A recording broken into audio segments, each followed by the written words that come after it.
Olá, pessoal! Nesta parte do curso, nós vamos discutir a técnica STPA.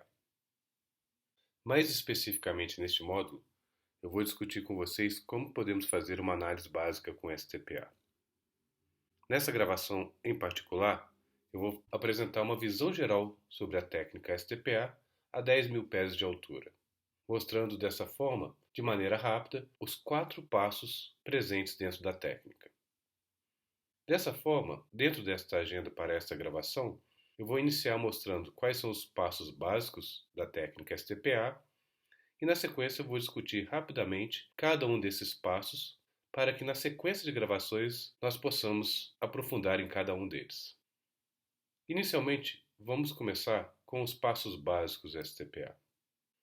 Então, conforme vocês podem ver nesta figura, STPA prescreve 4 passos, que são definir o objetivo da análise, modelar a estrutura de controle, identificar as ações de controle inseguras e, finalmente, no passo 4, identificar os cenários de perdas.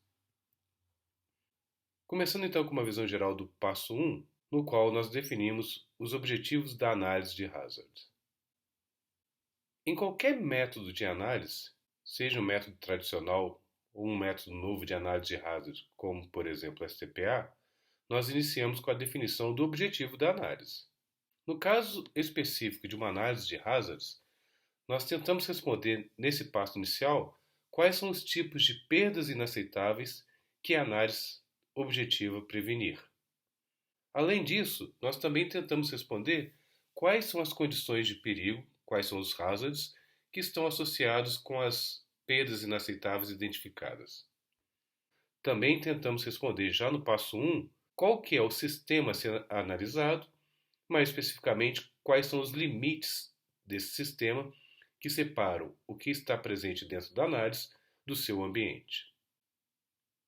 No slide anterior eu mostrei que uma das respostas que nós buscamos no passo 1 de qualquer análise de hazard é definir as perdas inaceitáveis.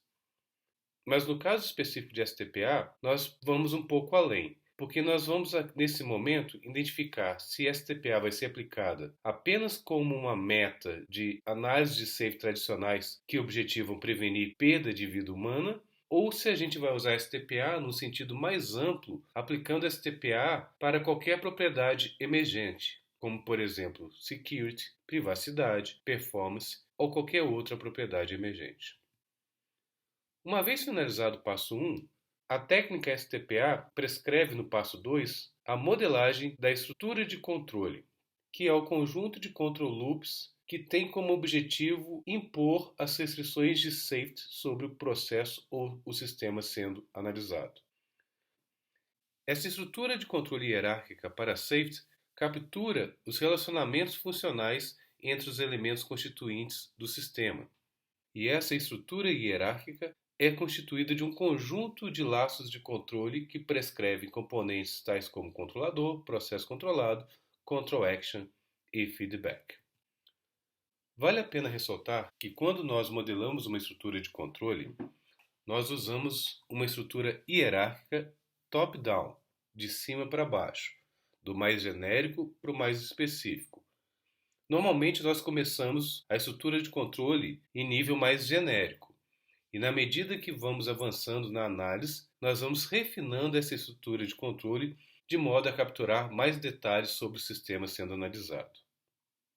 Este passo 2, que tem como objetivo modelar uma estrutura de controle hierárquica para safety, não muda, independente se nós estamos usando STPA para uma propriedade emergente tal como safety ou security, ou como qualquer outra propriedade emergente, como por exemplo privacidade.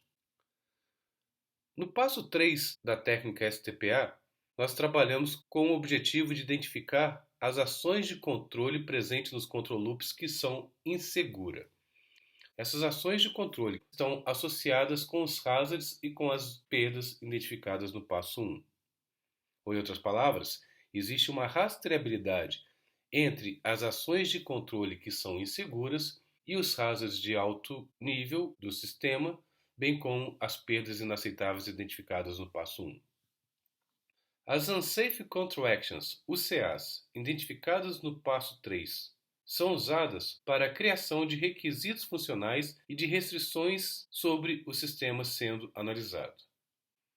Da mesma forma que o passo 2, que prescreve a modelagem da estrutura de controle, o passo 3 também permanece inalterado, independente de qual propriedade emergente está sendo analisada, seja safety, security, privacidade ou qualquer outra propriedade emergente. O passo 4 da técnica STPA tem como objetivo identificar os cenários de perdas inaceitáveis. Desta forma, no passo 4, nós identificamos os motivos, as razões pelas quais um controle inseguro pode ocorrer dentro do sistema. Estes cenários identificados no passo 4 permitem identificar alguns dos motivos pelos quais um controlador emite ou deixa de emitir uma control action. Dentre estes, destacam um feedback incorreto, requisitos inadequados, erros de design, falhas de componentes e outros fatores que podem levar à emissão por um controlador de control actions que não são seguras, que por conseguinte podem levar a perdas inaceitáveis. Os cenários também permitem explicar como control actions seguras podem ser fornecidas, mas que por algum motivo não são seguidas ou executadas de forma apropriada e também levam a determinada perda inaceitável. Observe que, ao longo dos passos STPA, requisitos são identificados. Requisitos são identificados no passo 2, por exemplo, quando modelamos a estrutura de controle, identificando os control loops, suas control actions e feedback. Requisitos e restrições são encontrados no passo 3, no momento de identificação das unsafe control actions, ações de controle inseguras, e no passo 4 não é diferente. O passo 4 permite a identificação de requisitos adicionais de safety. Além disso, os cenários identificados no passo 4 podem permitir também identificar, além de requisitos adicionais, questões associadas como recomendações para design, questões que podem direcionar a arquitetura do sistema. No caso especificamente de novas recomendações de design, em especial se a técnica STPA estiver sendo usada durante o desenvolvimento do sistema. Além disso, os cenários podem ser utilizados para avaliar ou revisitar algumas decisões de design que já foram tomadas e também para identificar determinadas lacunas na análise. Mais especificamente, nesse caso, se STPA estiver sendo usado após o design já finalizado. Então, observe que o passo 4 permite identificar, além de requisitos, além de permitir direcionar arquitetura, design, permite também definir, por exemplo, casos de teste, criar planos de teste, identificar indicadores principais de que o sistema está migrando para um estado de alto risco, bem como outras questões a serem discutidas ao longo deste curso. Estes slides e esta apresentação foram criados a partir do capítulo 2 do livro STPA Handbook. Nas próximas gravações, eu irei falar com mais detalhes de cada um dos 4 passos presentes na técnica STPA.